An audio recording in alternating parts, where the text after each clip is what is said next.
বিশ্ব সাংস্কৃতিক ঐতিহ্য ক্ষেত্ৰ অৰ্থাৎ ঐতিহাসিক চৰাইদেউ মৈদামস্থলীৰ প্ৰাংগণতে ক'ব লাগিব চৰাইদেউ মহোৎসৱৰ আজিৰে পৰা আৰম্ভণি হৈছে আৰু এই মহোৎসৱৰ স্থলীত সোণাৰীৰ বিধায়ক ধৰ্মেশ্বৰ কোঁৱৰে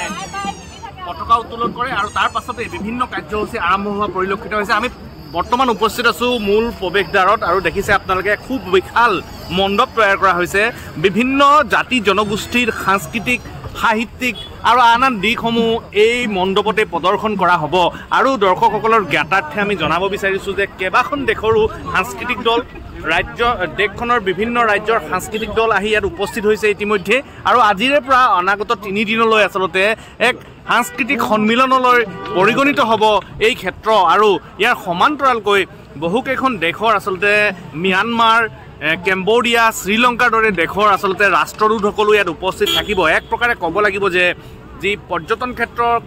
এক নতুন মাত্ৰা লাভ কৰিছে বিগত কিছু দিনৰ পৰা সেই নতুন মাত্ৰাক যেন অন্য এক আচলতে ৰূপৰেখা তৈয়াৰ কৰাৰ ক্ষেত্ৰত চৰকাৰ নামি পৰিছে আৰু বলিষ্ঠভাৱে পদক্ষেপ লৈছে যে ঐতিহাসিক চৰাইদেউ মৈদামস্থলী যি ইতিমধ্যে বিশ্ব সাংস্কৃতিক ঐতিহ্য ক্ষেত্ৰত স্থান লাভ কৰিবলৈ সক্ষম হৈছে তাত আচলতে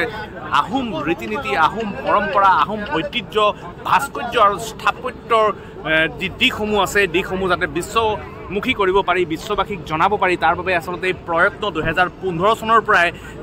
চৰাইদেউ এই চুকাফা অঞ্চলৰ আচলতে স্থানীয় ব্যক্তিসকলে স্থানীয় যুৱকসকলে আৰু সোণাৰীৰ বিধায়ক ধৰ্মেশ্বৰ কোঁৱৰকে প্ৰমুখ কৰি অসম চৰকাৰেও গ্ৰহণ কৰি আহিছে আৰু সুবিশাল এক গ্ৰন্থ আৰু বাণিজ্য মেলাৰো আয়োজন কৰা হৈছে। প্ৰায় 400ৰো অধিক বিপণী এই গ্ৰন্থমেলাত আৰু বাণিজ্য মেলাত দেখা গৈছে। ইয়াৰ সমান্তৰালকৈ আচলতে পৰম্পৰাগত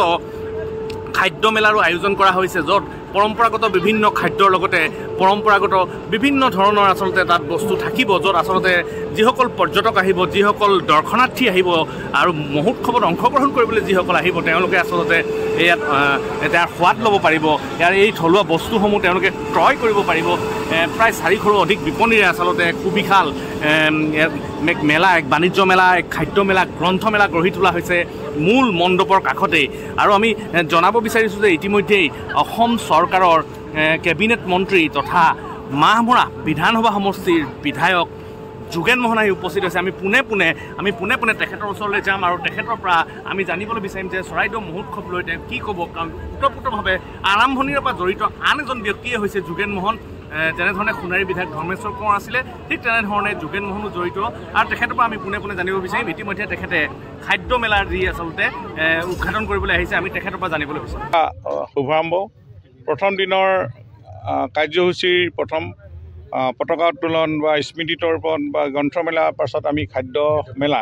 অৰ্থাৎ যিটো জনগোষ্ঠীয় খাদ্য মেলা উদ্বোধন কৰিবৰ কাৰণে এই অভাজনকে আমন্ত্ৰণ জনালে মই ইয়াৰ উদ্যোক্তাসকল বিশেষকৈ ইয়াৰ বিধায়ক ধৰ্মেশ্বৰ কোঁৱৰ ডাঙৰীয়া ধন্যবাদ জনাইছোঁ। লোককৃষ্টি গৱেষণা সমিতিৰ উদ্যোগত আৰু সকলো ৰাইজৰ সহযোগত চৰাইদেউবাসীৰ সহযোগত এইখন এবাৰ মহোৎসৱলৈ এটা ৰূপান্তৰ হৈছে কাৰণ এই যি ধৰণে ইয়াতে সমাগম হয় অসমৰ বিভিন্ন প্ৰান্তৰ পৰা ৰাইজ আহে আৰু এইবাৰ এটা উল্লেখযোগ্য যে কেইবাখনো দেশৰ পৰ্যটকসকল আহিব ইয়াত আৰু এম্বেচেডৰ হওক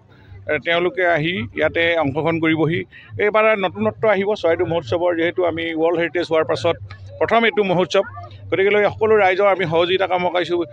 কামনা কৰিছোঁ। বুৰঞ্জীবিদ জ্ঞানজ্যেষ্ঠসকল আহিব তেওঁলোকেও ইয়াত আলোচনা অংশগ্ৰহণ কৰিব। আজি জনগোষ্ঠীসকলে মৰ্যাদা সহকাৰে জীয়াই থাকে তেওঁলোকৰ যি পৰম্পৰাগত যিবিলাক খাদ্য আছে এইবিলাক অতি জনপ্ৰিয় খাদ্য তেওঁলোকক আজি বিভিন্ন ৰাইজৰ এইবিলাক আকৰ্ষণ কৰি তোলে আৰু ইয়াৰ যি বিজ্ঞানসন্মতাৰ ইয়াৰ খাদ্যৰ লগত জড়িত হৈ থাকে গোটেই কথাখিনি পৰ্যালোচনা হ'ব। মই ভাবোঁ জাতি জনগোষ্ঠীসমূহক মৰ্যাদা সহকাৰে জীয়াই থকা তেওঁলোকৰ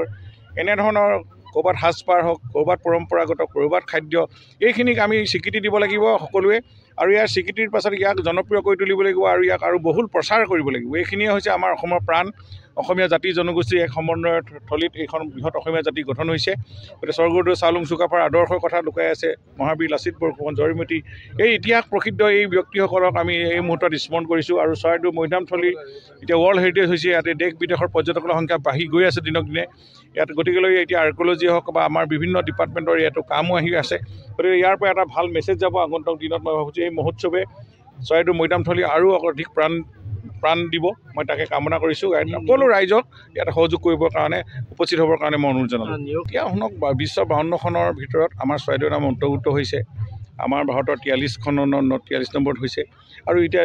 অল নেশ্যনেল হওক ইণ্টাৰনেশ্যনেল মিডিয়াটো ইয়াৰ হাইলাইট হৈছে। এইবিলাক খুব নিউজ টাইম আপোনালোকে দেখি আছে ডেইলি চেনেলত এইবিলাকে বিভিন্ন ধৰণৰ বিশেষ টক শ্ব' হৈছে ইয়াৰ ওপৰত মৈদামস্থলীৰ ওপৰত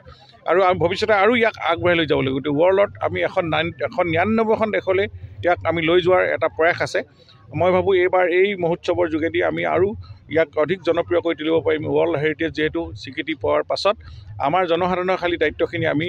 আমাৰ অসম চৰকাৰৰ জনসাধাৰণৰ দায়িত্বখিনি আমি ন্যায়িকে পালন কৰিব লাগিব তেতিয়া আমি ভাবোঁ যে আগন্তুক দিনত চৰাইদেউ মৈদামৰ যি ৱৰ্ল্ড স্বীকৃতিয়ে আমাৰ জনসাধাৰণৰ ইয়াত নিবনুৱা সমস্যা ইয়াৰ পৰ্যটন আকৰ্ষণস্থলী দেশ বিদেশৰ পৰ্যটকসকলে আহি ইয়াতে সুন্দৰকৈ ইয়াতে তেওঁলোকে উপভোগ কৰিব পৰা সকলো স্থানখিনি আমি ঠিক কৰি দিব লাগিব ধন্যবাদ আপুনি বিচৰা বাতৰি পাব কেৱল নিউজ 18 এপত নিউজ 18 এপ ডাউনলোড কৰিবলৈ স্ক্যান কৰক এই QR কোড গুগল প্লে ষ্টৰতো পাব এই নিউজ 18 এপ